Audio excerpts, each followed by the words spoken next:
যশোরের অভয়নগরে ভবনের রুম ভাড়া নিয়ে বিরোধের জেরে আনিসুর রহমান নামে এক ব্যবসায়ীকে কুপিয়ে হত্যা করা হয়েছে।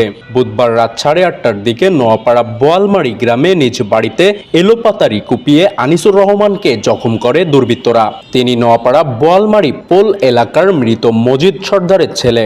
স্থানীয় ও স্বজন সূত্রে জানা যায়, নোয়াপাড়ার পীরবাড়ির সামনে আনিসুর রহমানের 6তলা একটি ভবন রয়েছে।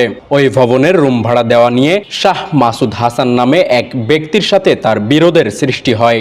এর জেরে গত বুধবার রাতে ভবনের সামনে কথা কাটাকাটির এক পর্যায়ে শাহ মাসুদ হাসান সহ অজ্ঞাত আরও 2-3 জন আনিসুর রহমানকে এলোপাতাড়ি কুপিয়ে জখম করে। গুরুতর আহত অবস্থায় স্থানীয়রা তাকে উদ্ধার করে প্রথমে অভয়নগর উপজেলা স্বাস্থ্য কমপ্লেক্সে নিয়ে যান। সেখান থেকে তাকে উন্নত চিকিৎসার জন্য খুলনা জেনারেল হাসপাতালে ভর্তি করা হয়। সেখানে অবস্থার অবনতি হলে তাকে ঢাকা মেডিকেল কলেজ হাসপাতালে রেফার করেন চিকিৎসকরা।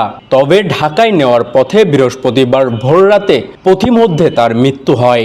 আমার থানার অন্যান্য একাধিক টিম ঘটনাস্থলে চলে এসেছে এবং পাশাপাশি এখানে যে আমরা ইতিমধ্যে লাশের সুরতাল রিপোর্ট প্রস্তুত করেছি এবং ময়নাতদন্তের জন্য যশোর 250 শয্যা বিশিষ্ট যে হাসপাতাল, সে হাসপাতালে প্রেরণ করা হয়েছে এবং আমাদের একাধিক টিম এ সংক্রান্তে আসামিকে দ্রুত গ্রেপ্তারের জন্য একাধিক টিম মাঠে কাজ করতেছে।